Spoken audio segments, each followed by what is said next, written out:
बीच केंद्रीय मंत्री नितिन गडकरी ने नागपुर में वोट डाला। नितिन गडकरी ने वोटिंग के बीच बड़ा दावा किया। नितिन गडकरी ने कहा कि महाराष्ट्र में महायुति को बहुमत मिलेगा और डबल इंजन की सरकार बनने जा रही है।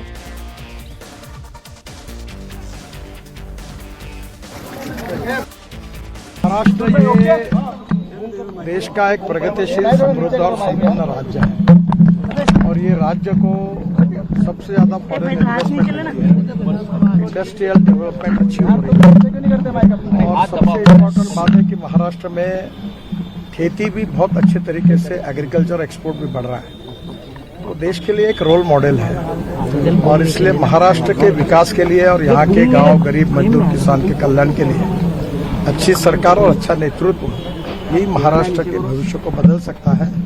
आज हमारा चुनाव यानी लोकतंत्र का उत्सव है और मुझे सभी जनता से अपील करनी है कि वो किसी भी हालत में वोटिंग करे और अपना जो अधिकार है, एक प्रकार से मूलभूत अधिकार है, उसका वहन करे। महाराष्ट्र में मेरा विश्वास है कि इस समय निश्चित रूप से हम लोग अच्छी मेजोरिटी मिलाकर चुनाव जीतेंगे। हमारे तमाम सहयोगी इस वक्त जुड़े हुए हैं। सचिन, अगर हम अगर वीआईपी सीट्स की बात करें, जिसमें से एक सीट बारामती है तो एक सीट वर्ली भी है। वर्ली जहां पर मिलिंद देवरा वर्सेस आदित्य ठाकरे वर्सेस संदीप देशपांडे, ये मुकाबला त्रिकोणीय दिखाई दे रहा है।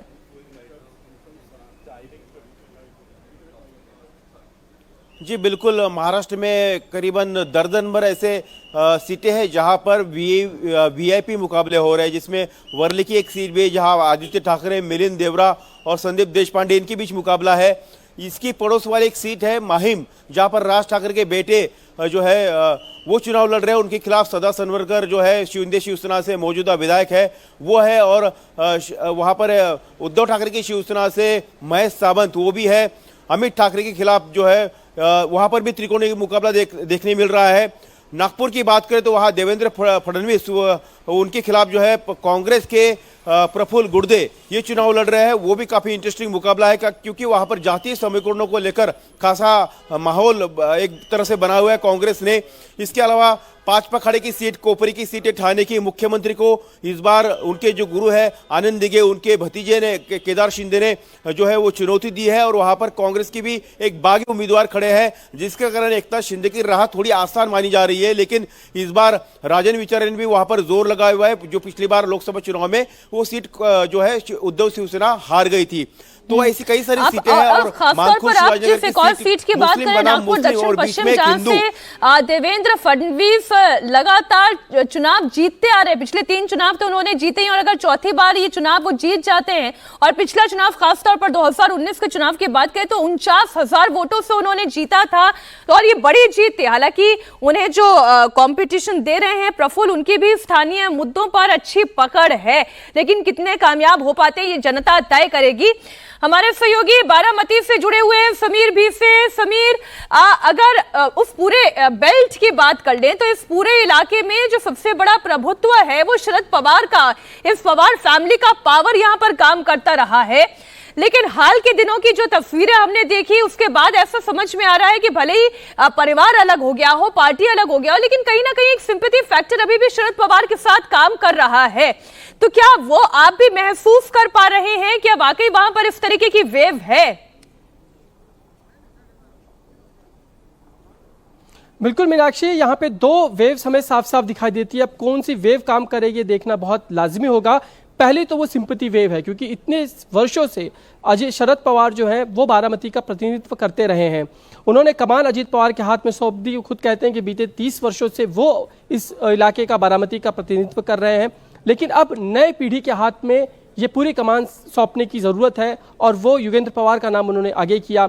आखिरी दिन की जो प्रचार सभा हुई उन्होंने साफ साफ तौर पर बारामती का उत्तराधिकारी के तौर पर युगेंद्र पवार को प्रोजेक्ट किया है। लेकिन अजीत पवार का दावा रहा है कि बीते इतने वर्षों में उन्होंने जिस तरीके से बारामती का विकास किया, फिर सड़क हो, नहर हो या अन्य मुद्दे हो, यहाँ पर रोजगार के मुद्दे हो, उन सभी पे उनका ध्यान रहा है। बारामती से पल भर के लिए उन्होंने कभी ध्यान हटाया नहीं है। ऐसे में ऐसी कोई वजह नहीं बनती है कि बारामती की जनता उनको नकार देगी, क्योंकि उनका बहुमत का मार्जिन भी हमेशा बहुत ज़्यादा रहा है। 1.5 लाख से भी ज़्यादा का मार्जिन वो हमेशा लेते रहे हैं। लेकिन इस बार जिस तरह का माहौल बना हुआ है, शरद पवार ने आखिरी दौर में कह दिया है कि अब जो है नई पीढ़ी के हाथ में पूरा बारामती की कमान जाने की ज़रूरत है, बारामती का नेतृत्व जाने की ज़रूरत है। 30 साल मैंने बारामती को देखा है, 30 साल अजित पवार को दे दिए, अब अगली पीढ़ी इसको देखे, इसको संभाले।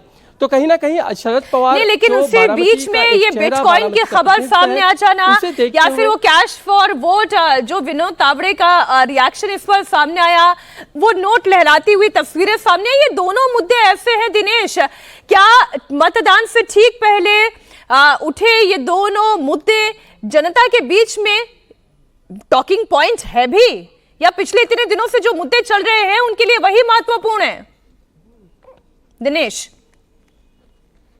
देखिए, ये मुद्दे उन मतदाताओं के लिए काफी मायने रखते हैं जो फ्लोटिंग वोटर्स है, जो अनडिसाइडेड वोटर्स है, जिन्होंने आखिरी समय पर वो तय करते कि किसके पक्ष में मतदान करना है। तो उन मतदाताओं के लिए ये मुद्दे जरूर हो सकते हैं, लेकिन जिस तरह से पिछले 2 हफ्तों से लगातार कैंपेन चलाया गया, कटेंगे हो बटेंगे हो या फिर नोट याद हो जो कल से ठाकरे सेना ने शुरू किया, या फिर इसके पहले एक है तो सेफ है, ये जो तमाम नारे हैं इसी के इर्द गिर्द पूरा कैंपेन चला है। दोनों तरफ से, महायुति की तरफ से प्रयास किया गया कि हिंदू मतदाताओं को कंसोलिडेट किया जाए, दूसरी तरफ से महाविकास आघाड़ी ने भी पूरा प्रयास किया कि कम से कम मुस्लिम मतदाता, आदिवासी मतदाता और जो गरीब मध्यम वर्ग का मतदाता है, जिसे वो 3000 रुपए देने की बात कर रहे हैं, जिसे वो अन्य सुविधाएं देने की बात करें, उन्हें वो आकर्षित कर सके। तो कैंपेन इन्हीं मुद्दों पर चला है और लगभग लोकसभा के पैटर्न को रिपीट करने का प्रयास महाविकास आघाड़ी का था, लेकिन महायुति ने पिछले 4 महीने में उनके खिलाफ जितनी भी एंटी इनकम्बेंसी थी उसे दूर करने का प्रयास किया, साथ ही में जो गलतियां उनसे हुई थी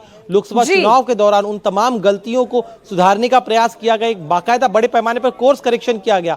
अब जनता को देखना है कि कितने हद तक कन्विंस कर पाइए, 23 तारीख को पता चलेगा। बिल्कुल, और इस वक्त हमने आपके सामने तस्वीर रखी तमाम वीवीआईपीज की जो वोट कास्ट करते हुए दिखाई दे रहे हैं या वोट कास्ट करके निकल रहे हैं, चाहे वो अक्षय कुमार हो, चाहे वो सलमान खान के पिता सलीम खान को इस वक्त आप तस्वीरों में देख पा रहे हो।